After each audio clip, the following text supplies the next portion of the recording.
Pensa só, final do século XIX. A música na Europa parecia travada, sabe? Presa numa tradição gigantesca, uma sonoridade que parecia impossível de mudar.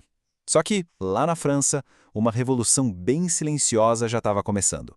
Alguns compositores estavam buscando uma voz nova, uma identidade que fosse livre daquele peso todo da música alemã. Essa aqui é a história de como eles conseguiram se livrar do que o grande musicólogo Richard Taruskin chamou de cola. E com isso, criaram um futuro totalmente novo para a música. E para a gente ter uma ideia do que estava em jogo, nada melhor do que ouvir o próprio Claude Debussy. Olha que incrível! Já em 1886, ele falava em uma música flexível que conseguisse acompanhar os caprichos dos sonhos. Ou seja, ele já não queria mais aquelas regras duras, aquele caminho previsível. Ele estava sonhando com uma linguagem mais solta, quase etérea. No fundo, ele já estava descrevendo uma música sem essa tal cola que prendia tudo no lugar. E aí a gente chega na pergunta de $1 milhão, né? Essa metáfora da cola que o Taruskin usa é genial. Que substância era essa? O que era essa força invisível que mantinha a música presa a um jeito de pensar, a um jeito de sentir? Para a gente entender como eles se libertaram, primeiro a gente precisa entender qual era a prisão. Então vamos lá. Nosso roteiro para essa jornada está bem claro. A gente começa com a figura que dominava tudo, que era Wagner. Depois a gente vai conhecer o primeiro rebelde, o mais excêntrico de todos, Erik Satie. Vamos ver como Debussy pegou essa rebeldia e transformou em uma arte sublime. E também vamos explorar as soluções diferentes de Fauré e Ravel. E, para fechar com chave de ouro, a gente chega na síntese de tudo isso com a incrível Lily Boulanger. Ok, vamos falar da tal prisão. No fim do século XIX, tinha uma sombra que cobria toda a música da Europa. A sombra de Richard Wagner. A música dele era o extremo do extremo. Com orquestras gigantes, emoções que te atropelavam, harmonias super densas, histórias que duravam horas e horas. Era uma força da natureza. E era exatamente contra essa força que os franceses decidiram se rebelar. Tá, mas afinal de contas, o que é essa cola? Pensa nela como o motor da música ocidental por séculos, a harmonia funcional. É tipo uma gravidade musical. Tem uma nota específica, a chamada nota sensível, que cria uma tensão, uma vontade quase desesperada de voltar para casa, de resolver na tônica. Essa viagem de tensão e relaxamento, de ir e voltar, essa é a cola. É o que dá direção, o que dá drama para a música, de Bach até Wagner. E era exatamente dessa gravidade que os franceses queriam escapar. E olha só como isso aqui ilustra bem o tamanho do problema. A influência de Wagner era tão gigante, tão onipresente, que os compositores franceses como Chabrier ou estavam imitando o cara, ou, como a gente vê aqui, estavam fazendo paródia dele. Essa peça aqui usa os temas de Tristão e Isolda de um jeito cômico, mas por trás da piada tem algo muito sério. Simplesmente não dava para fugir de Wagner. E então surge uma figura que ninguém esperava. Um boêmio, um excêntrico, que foi o primeiro a ter a coragem de compor uma música que, de propósito, jogava a cola fora. O nome dele era Erik Satie. E a genialidade dele foi que ele não tentou brigar com Wagner. Ele simplesmente o ignorou. Agora, preparem-se para o contraste. É brutal. À esquerda, a partitura do Chabrier, densa, cheia de nota, puro movimento. À direita, a primeira sarabande do Satie, de 1887. Olha isso. A escrita é limpa, espaçada. A música do Chabrier vai para frente, com força. A do Satie, ela flutua. É uma quebra de paradigma não só no som, mas até no visual.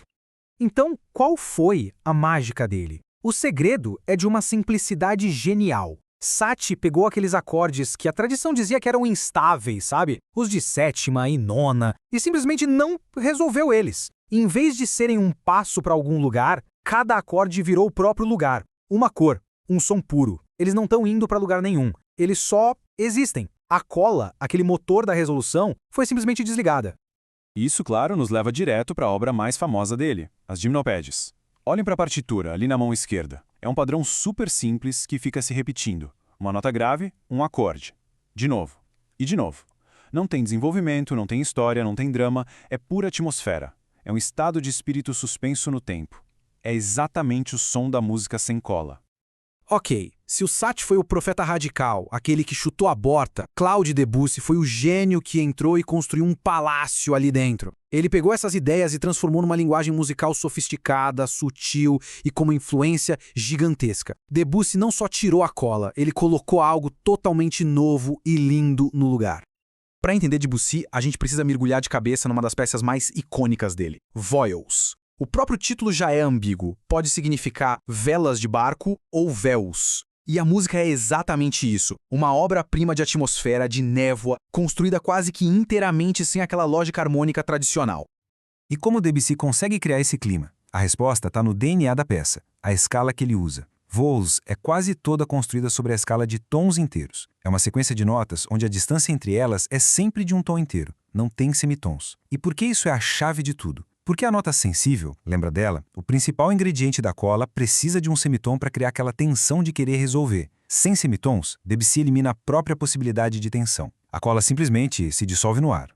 E é exatamente por isso que a gente costuma chamar a música do Debussy de impressionista. Pensa nos pintores impressionistas. Eles não estavam tão preocupados com os contornos definidos, mas sim com o jogo de luz, com a cor. Debussy fazia o mesmo com o som. Ele estava interessado na cor e na textura de cada acorde, na sonoridade por si só, e não naquela progressão com começo, meio e fim.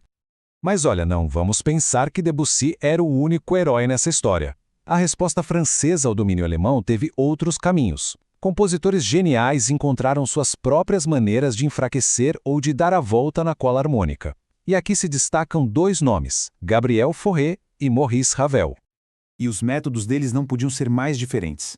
O Fauré foi tipo um revolucionário silencioso. Ele não quebrou as regras da cola com uma marreta. Ele foi esticando elas até o limite. A música dele está sempre em movimento, mas de um jeito tão fluido, tão ambíguo, que a gente perde aquela sensação de um destino final. Já o Ravel era um arquiteto mestre. Ele olhava para fora, ele trazia influências do jazz, da Espanha e, como a gente vai ver, da Rússia, para construir novos mundos sonoros. Vamos pegar um exemplo perfeito do método do Ravel. Ele importou da música russa a escala octatônica, que fica alternando entre tom e semitom. O resultado é um som estranho, mágico, que não é nem maior nem menor. É como se a música existisse num universo harmônico paralelo. De novo, uma forma super engenhosa de dar um drible na lógica direta da cola tradicional. E tudo isso nos leva ao ponto alto da nossa jornada. A uma compositora de um gênio trágico, Lili Boulanger. Ela viveu só 24 anos, mas, na sua vida tão curta, ela conseguiu sintetizar muitas dessas novas técnicas e criar uma voz profundamente pessoal e emocionante.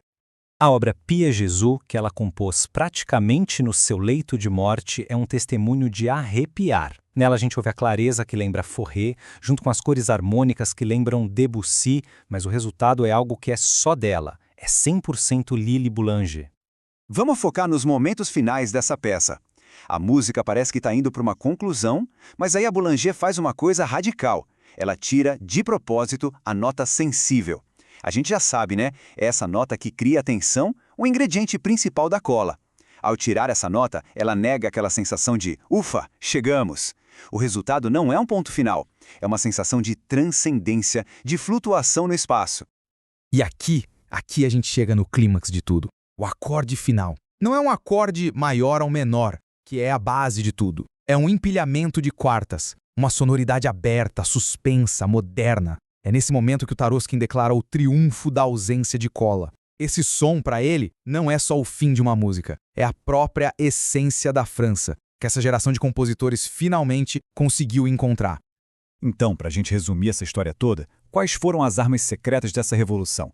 Basicamente, usar harmonias que não vão para lugar nenhum, explorar novas escalas, como a de tons inteiros, tratar a dissonância como uma cor e não como um problema, fugir das finalizações óbvias e, o mais importante, focar na atmosfera e no clima, em vez de contar uma historinha com começo, meio e fim.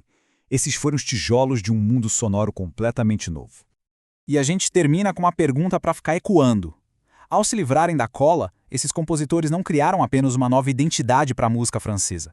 Eles abriram a porta para todo o século XX. Mas, ao abandonar as estruturas que davam um senso claro de direção, que tipo de futuro, com tantas possibilidades e, ao mesmo tempo, tantas incertezas, eles realmente criaram para a arte do som? Essa é a pergunta que a música do século seguinte inteiro tentaria responder.